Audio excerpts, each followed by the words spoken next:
Oi, bom dia! Bem-vindos à primeira edição do CNN Mercado. O Banco Central divulgou agora há pouco o boletim Focus com as expectativas do mercado. As projeções para o IPCA desse ano, então, se mantiveram em 4,84%. A mediana das projeções para o crescimento econômico subiu para 2,26% na comparação com o boletim da semana passada e a taxa Selic, minha gente, deve fechar 2023 em 11,75% ao ano. Houve queda também nas estimativas para os próximos 2 anos na taxa Selic, para 9% em 2024 e para 8,5% em 2025. Lembrando que esse é o primeiro relatório depois que o Comitê de Política Monetária do Banco Central decidiu cortar a taxa de juros em meio ponto percentual.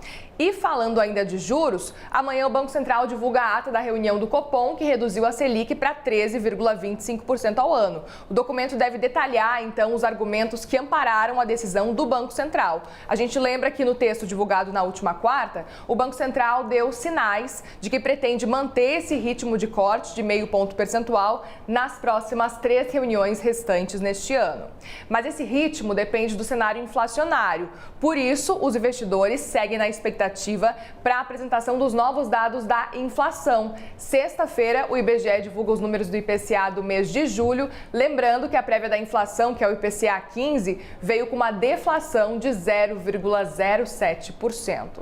E a agenda dessa semana é cheia, porque também na sexta sai a prévia da atividade econômica do Banco Central, o IBCBR do mês de junho, e a gente lembra que em maio, com o fim do impacto da safra agrícola, o indicador veio com uma retração de 2%. A queda surpreendeu, inclusive, alguns analistas.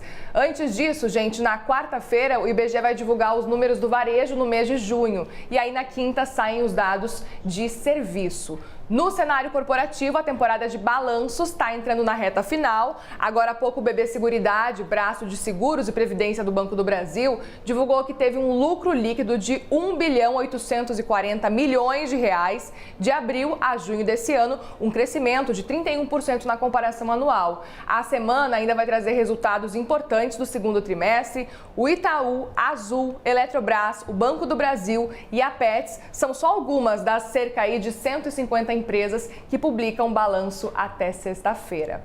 E a reforma tributária começou a andar no Senado com a volta do recesso parlamentar. A repórter Tainá Farfã apurou que pelo menos 4 pontos estão na mira dos senadores e que podem ser alterados pela Casa.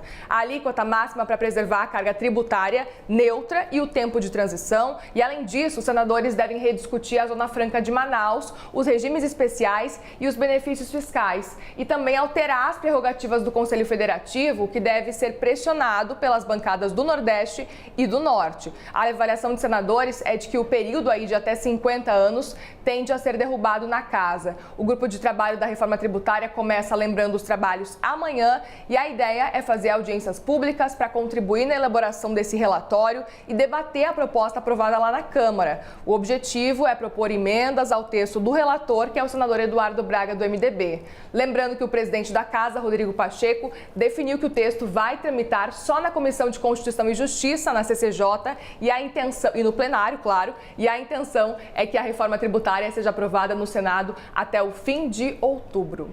Agora a gente fala das bolsas internacionais, porque em Wall Street os índices futuros operam com alta depois de fechar a semana em baixa. Para essa semana, gente, os investidores estão de olho na divulgação de dados da inflação ao produtor e ao consumidor, medidas pelo PPI e pelo CPI nos Estados Unidos. O Banco Central americano deixou muito claro na última ata que depende desses dados para definir os próximos passos da política monetária, apesar de a maior parte dos analistas já apostar aí em pausa dos juros.